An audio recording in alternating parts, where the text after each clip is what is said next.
Yon mga boss, mula kay Luminos, Trixie Cross, Angeles, spotted at the airport, Kong Doc and Secretary Christina Prasco, press from London where they were during the typhoon.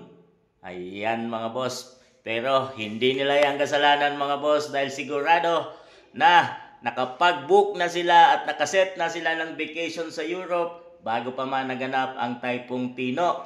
At sigurado namang hindi nila alam yan na may darating palang bagyo. Pero ganon pa man ay wala nga sila nung naganap ang kalamidad dyan nga sa kanilang nasakupan sa 5th District, Cebu City at ng buong Cebu nang masalanta at nangyari nga yung bagyong Tino. Pero ganon pa man, pwede nang matuwa ang mga taga Cebu at siguradong may dala itong pasalubong mga boss. Baka mamigay naman to pasalubong galing Europe at pamahagi niya dyan sa kanyang nasasakupan. Ayan, pero bukod pa man at kahit wala pa man dyan siya sa Cebu, ay naunaan na yung kanyang mga tulong na pinadala mga boss sa kanyang nasakupan.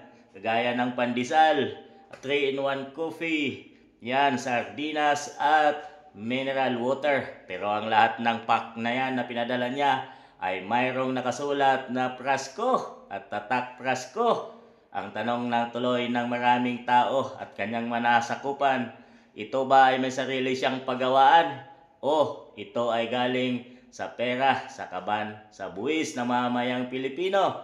Bakit naman nilagyan po pa ng mukha? Ayan mga boss, huwag na kayo magtaka kung makita nyo ito sa mga tindahan.